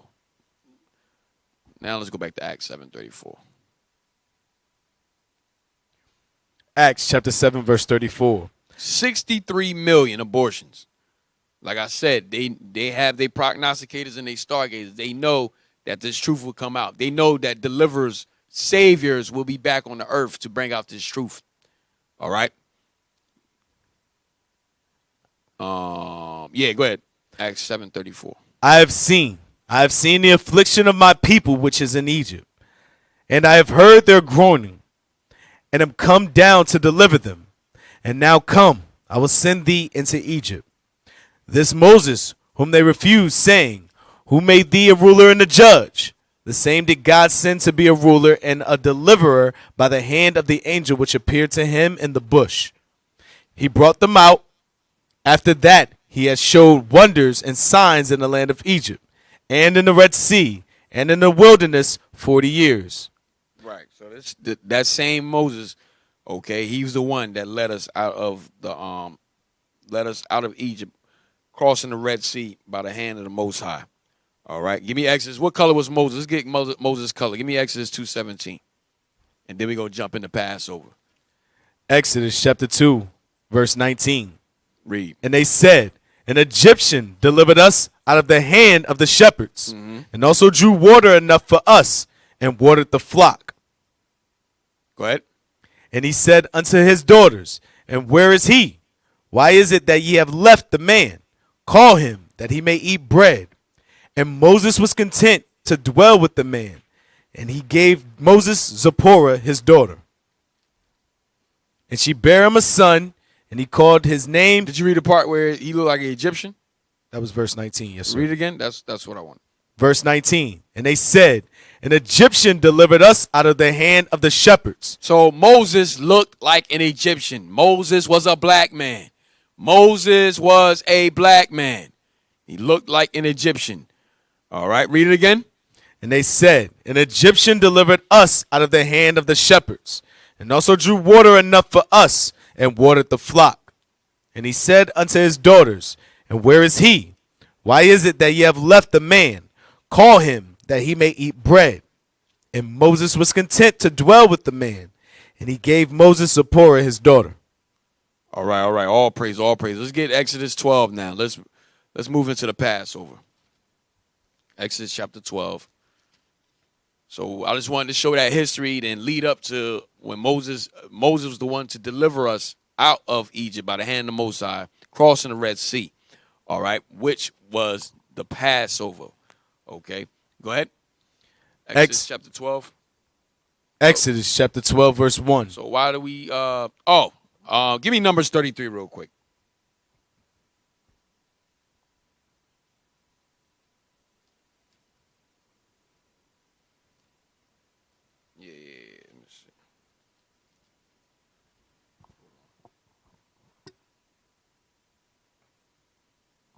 Yeah, Numbers 33 and 5. Numbers chapter 33, verse 5. And the children of Israel removed from Ramses and pitched in Succoth. And they departed from Succoth and pitched in Etham, which is in the edge of the wilderness. So I wanted to show that we left under who? Read it again.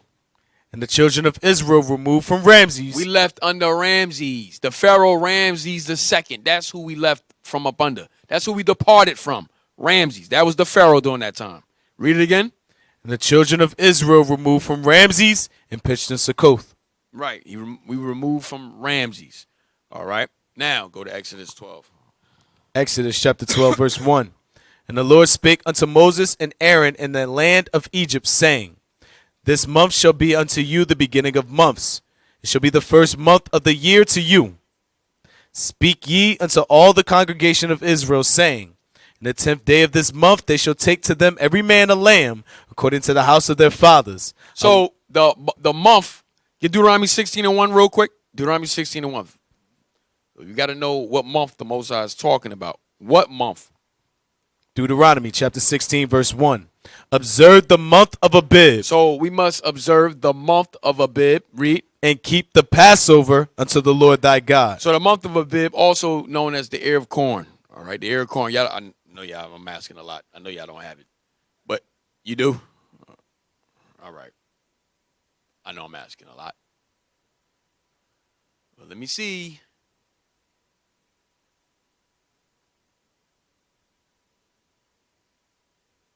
You go back to Exodus 12 while you get that. Okay, you do got it. All praises. We almost done.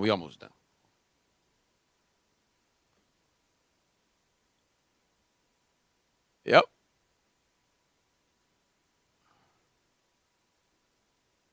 Blow it up.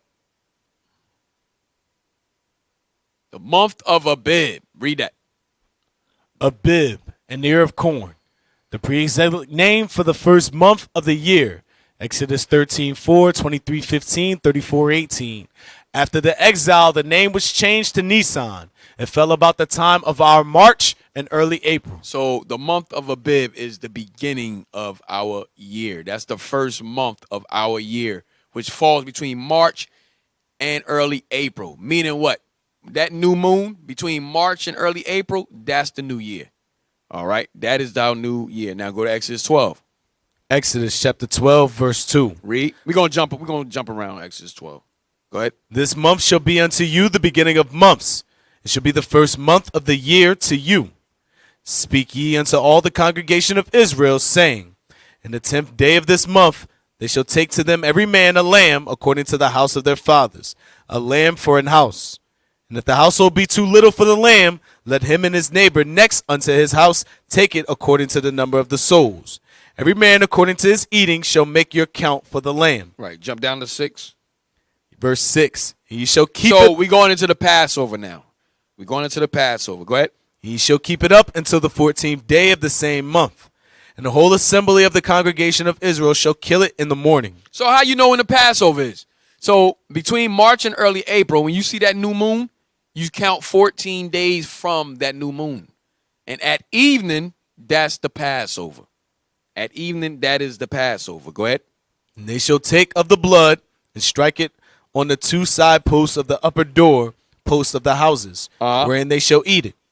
And they shall eat the flesh in that night, roast with fire. So now God give us the menu for the Passover. Just in case you, whoever's new on here, you don't know what the menu is for the Passover. Here it is right here. Read it again. And they shall eat the flesh in that night, roast with fire. So you are to eat the lamb, roast it with fire, not in the oven. You got to roast it with fire. Go ahead. And unleavened bread. And unleavened bread. Read. And with bitter herbs they shall eat it. And with bitter herbs. Read. Eat not of it That's raw. your menu for the Passover. Read. Eat not of it raw, nor sodden at all with water, So don't boil it or don't eat it raw. Read. but roast with fire. But the Most High, he bring that back up again. He repeats it, but roast it with fire. Read. His head with the legs. His head with his legs, and with the pertinence thereof. Read on. And ye shall let nothing of it remain until the morning. And that which remaineth of it until the morning ye shall burn with fire. And thus shall ye eat it, with your loins girded, your shoes on your feet, and your staff in your hand. And ye shall eat it in haste. It is the Lord's Passover. Right. So with your garment on, all right, you should eat it in haste because it is the Lord's Passover. Go ahead, read. For I will pass through the land of Egypt this night. So this is the point of the Lord's Passover. This is why we celebrate it.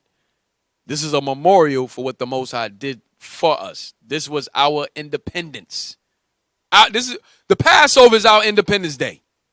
Read that. And I will pass through the land of Egypt this night, and will smite all the firstborn in the land of Egypt, both man and beast. And against all the gods of Egypt I will execute judgment. I am the Lord. And the blood shall be to you for a token upon the houses where ye are. And when I see the blood, I will pass over you. And the plague shall not be upon you to destroy you, when I smite the land of Egypt. And this day shall be unto you for a memorial. And ye shall keep it a feast to the Lord throughout your generations. Ye shall keep it a feast by an ordinance forever. 7 days shall ye eat unleavened bread. Even the first day ye shall put away leaven out of your houses. So during the Passover, we are to put away leaven out of our houses. All right, we got a list of was it do's and don'ts of what to take out of your house. 'Cause, hey, my first year, I almost threw the refrigerator out. I threw the toaster out. I almost tried to take out the fridge.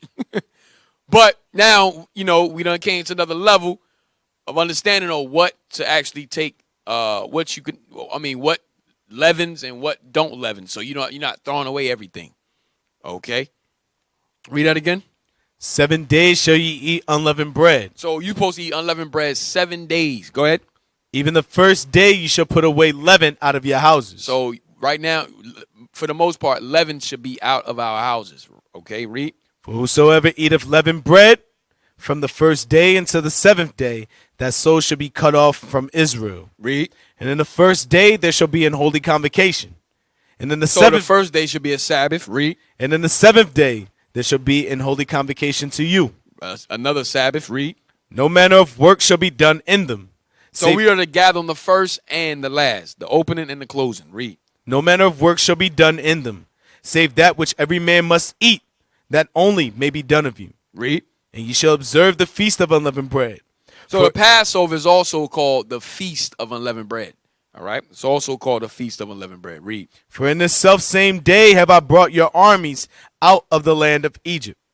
Therefore shall ye observe this day in your generations by an ordinance forever. In the first So we are to celebrate the Passover as an ordinance forever. Forever. Read.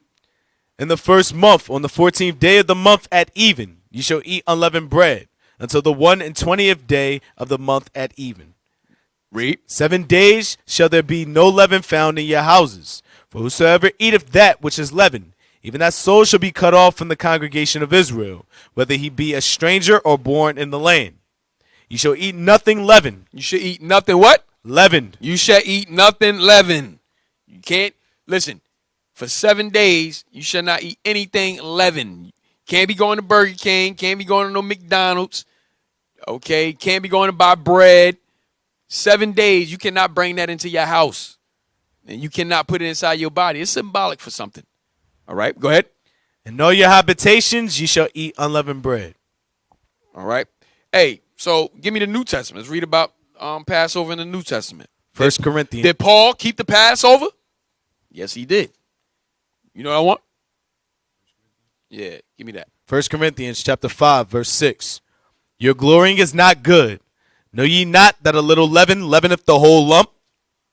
Purge out therefore the old leaven. So read it. Oh, read it. Where you at? Verse 7. Okay, read it. Start from verse 1. Verse 1. It is reported commonly that there is fornication among you, and such fornication as is not so much as named among the Gentiles, that one should have his father's wife. And ye are puffed up, and have not rather mourned, that he that have done this deed might be taken away from among you. So this brother was sleeping with his father's wife, his stepmom. All right, and the leadership there in Corinth did not put the brother out. Okay, so fornication was commonly reported amongst them. All right, so what do you think gonna happen if they don't put him out? Everybody else gonna think they can do it. So that's what was going on. Go ahead.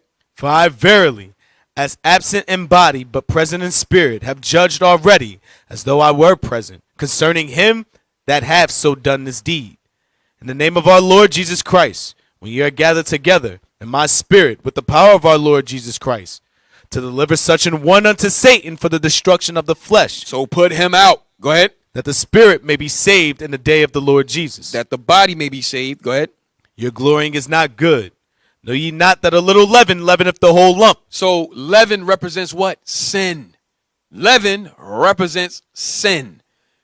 So he said, know ye not that a little sin will leaven up the whole lump, meaning the body, meaning that thing was spread like a cancer. Okay, go ahead. Purge out therefore the old leaven. Purge therefore out the old leaven. Put them out so that it don't affect the rest of the body, the lump. Read. That ye may be a new lump, as ye are unleavened. As ye are unleavened. Read. For even Christ our Passover is sacrificed for us. Now that's heavy. For who's our Passover? For even Christ our Passover is sacrificed for us. So Christ was the one that was the destroyer, okay, that destroyed the Egyptians. Read. Therefore, let us keep the feast. Let us keep what? The feast. Let us keep the feast. Let us keep the Passover. Paul kept the Passover. Read. Not with old leaven. Not with old leaven, not with old sin, not with sin. Read. Neither with the leaven of malice and wickedness. But with the unleavened bread of sincerity and truth. All right. With the unleavened bread of sincerity and truth. All right. Now, give me Jeremiah 16. Because we about to, in the kingdom, we're going to be celebrating the new Passover. Let's see why. Jeremiah 16. We're going to end it with this. Verse 14. Yes, sir. Jeremiah chapter 16, verse 14. Therefore, behold, the days come, saith the Lord, that it shall no more be said, the Lord liveth, that brought up the children of Israel out of the land of Egypt. But the Lord liveth, that brought up the children of Israel from the land of the north. From the land of where? Of the north. From the land of the north. The land of the north. North America. From the land of North America. This is going to be the new, this is going to be the new Passover. The new deliverance. Read. And from all the lands whither he had driven them. And from all the lands where our people are scattered throughout the diaspora, the four corners of the earth. All right. Read it again from the top. Therefore, behold, the days come, saith the Lord, that it shall no more be said, the Lord liveth, that brought up the children of Israel out of the land of Egypt. So Egypt ain't going to be talked about no more after this deliverance right here. This is going to be the greatest deliverance, okay, when the Lord delivers us in those chariots from the land of, from this land right here in North America. This is going to be the greatest deliverance, all right? Because Egypt, we still talking about the deliverance from Egypt. But once this one pop off, this is what's going to be talked about. And this will be our new Passover. All right? All right, so I hope y'all gleaned something from the class. With that, Lord's will, if I don't see y'all, have a happy Passover. All right? Have a happy Passover. All right? And with that, say shalom. Shalom. I'm Bishop Nathaniel of Israel United in Christ, and today I'd like to present a sit-down discussion with the Jewish community. There's a lot of controversy. There's much hatred that you have towards us. We're the prophets of the one true God. So what we'd like to do is sit down with several of your leading Jewish personalities. The rest of you just stand by. Sit back, move out the way. We want to sit down with Yitzhak Yosef, who called black people monkeys. He's number one. לא הכל כושים מברכים, אלא צריך שיהיה כושי שאבא שלו ואמא שלו לבנים, ואיפה אתה תדע. אם אתה יודע, בפעם שאתה יודע, ואתה יצא להם בן קוף, יצא להם